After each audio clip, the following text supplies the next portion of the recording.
Hey Pete, Hiya. nice to see you. Hiya. We first met at Midas, involved in the neutron and the deep mind stuff. So people maybe don't know you also responsible for a lot of the Midas product, which is the big boys kind of live consoles, recording stuff. There's new stuff here, right? Yeah, so this is a product that we're massively excited about. I always say super excited. It's called the HDR, and it's the culmination of many years of really design, because this was a product that was conceived before the big guy over there, which you can't see, is out of shot, which is a large console, 144 in, 100 buses. And this is the same engine, the same DSP engine. So that's 144 inputs, 100 buses, 24 matrix, a pile of a ton of effects, TC electronic stuff in a flyable package. So here we can have 384 inputs from a stage, 96 inputs locally.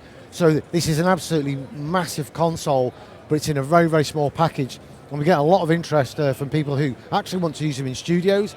If we're here to the effect rack, for example, we've got VSS4s, we have VSS3s, we've got 2290s, and all these are classic effects that came from TC Electronic, and they were in something called the System 6000. The System 6000 was, I can't remember the price, but I think it was like $13,000. It was a lot of money. It was a lot of money, and so we kind of just throw them in for free, kind of just almost like a bit of a flex, which is kind of funny. But it's a multi-touch screen. It's a very innovative UI, kind of really forward-thinking UI. So this is the sort of master CPU bit, or the and then there's a control surface aspect. So you don't actually have to have the control surface. So I've got a little button here because it natively integrates to Stream Decks without a companion app or anything like that. Ooh. So here you can see we've got some on-screen faders, and we can adjust them. Multi-touch. Obviously, it's a very, very modern UI. We don't have to have them on screen. So here we've got an optional control surface. You can connect up to 4 fader bays as well if you wish. Everything's labelled up. You've got many, many layers. There's lots of ways of organising things, whether it's in-ear monitors or wedges or shout mixers. Super flexible DSP mix. Super flexible, and the workflow's super flexible, so you can see one blown up view of a channel, or you can see like lots of things at the same time. Lots of ways to edit things. Really, really excited, and we're going to be. We're at ISE. I don't know if you're at ISE. We don't cover that, but it's consoles there as well. So I mean, I'm looking at this and I'm thinking, well, the stage box is going to be bigger than that, right? So, well, we do have a stage box here. Okay. So this is. I mean, these are all, we call them all blue boxes. So this is 24 in, 24 out. So if you wanted to get 144 in, you're going to need a rack of these guys, and these are redundancy converters, which we've only brought a sample of things here today. So yeah, your I/O is kind of a big thing, but you can run. We have something called a Cobalt interface, which is also new, also off camera. It's a little tiny box. Which is 192 channels at 96K into a Mac. So an amazing sort of interface. So we can use that for virtual sound checks, playbacks, all sorts of things. Wow. Okay. So I mean, as the whole digital mixer kind of thing, it's come from, I guess, economics to a degree, and also the ability to recreate records. Yeah. That's where I'm the first production rehearsals I went to when I worked on an album, and they were using, it wasn't this system, but it was from another competitor, and I was like, wow, that actually, am I listening to playback or am I listening to the band playing? And it's amazing what you can get close-wise. But those are the sort of demands that are made of live concerts these days, right?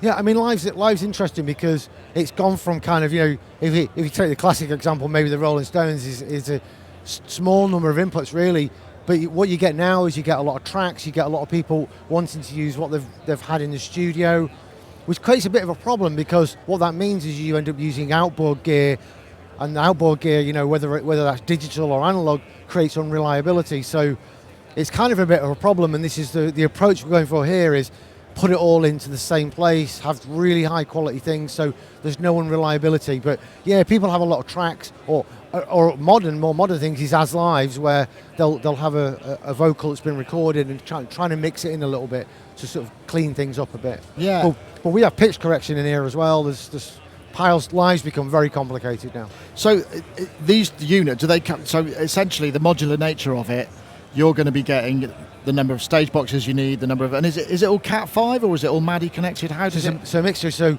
we have a lot of Cat5, but we also have fiber optics as well. So there's 2 fiber ports. We call it HyperMac, but there's 2 fiber ports on the back, and we can run them redundant, but we can get them to 384 channels at 96k.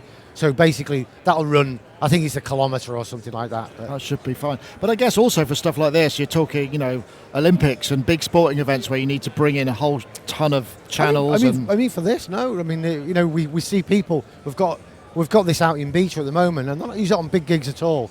They're using it because they know it's a reliable piece of gear. They know that it's super high quality, and they can get sort of standard I/O box to go with it. So I know, but we've got people with 24 inputs using this console. So interesting. Which isn't a big gig.